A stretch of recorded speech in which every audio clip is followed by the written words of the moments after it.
The Philippines is made up of a vast archipelago of nearly 7,000 islands and divided into the northern, central, and southern regions. The Filipino martial arts, or FMA, refers to the indigenous fighting methods of the Philippines. They incorporate elements from both Western and Eastern martial arts, and is known by such names as Arnis, Eskrima, and Kali. It is usually said that the term Arnis is used in the north, Eskrima in the central regions, and Kali in the south. Typically, in Western culture, especially in the USA, the term Kali is used. But in Europe, many times you will hear the term Eskrima used a little more often. No matter what term is used, they are referring to the art of the Philippines. Just as Taekwondo has different sub-styles, the main art still comes from Korea.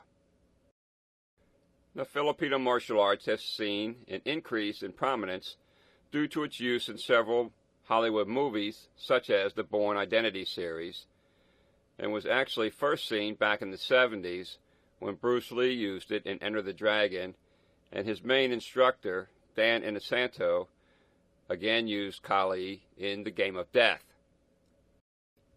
Dan Inosanto has also greatly added to its popularity by adding Kali Eskrima to the curriculum of Jeet Kune Do, thereby introducing FMA to the thousands of Jeet Kune Do practitioners around the world. The Philippine government has included Filipino martial arts into the physical education curriculum for high school and college students, and they were added to the Philippine National Games in 2006.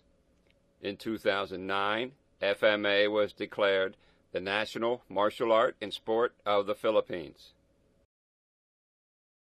Knowledge of the Filipino fighting arts is mandatory for the Philippine military and police. In fact, you will find Filipino martial arts being taught to police and military worldwide.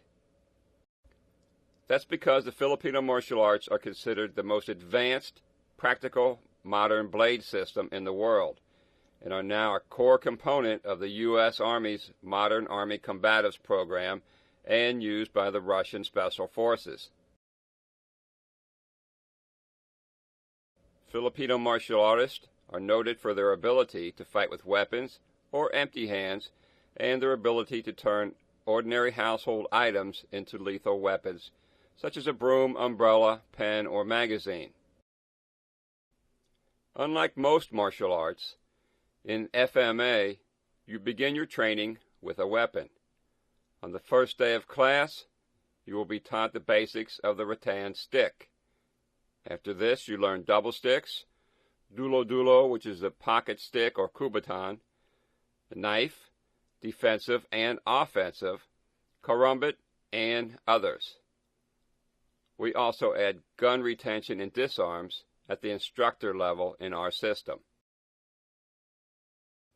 Weapons training takes precedence because they give an edge in real fights, gear students psychologically to face armed opponents, and any object that can be picked up can be used as a weapon using FMA techniques. The best part is that the techniques are the same. You don't have to learn a whole new set of techniques for your weapon. The techniques are the same whether it is empty hand, stick, or knife. Many people think of the Filipino martial arts as that stick fighting art, but nothing could be further from the truth. FMA has a wide variety of punches, which comes from panantukan or dirty boxing, as well as kicks, pananjakman, joint locks, and wrestling, which is called dumog.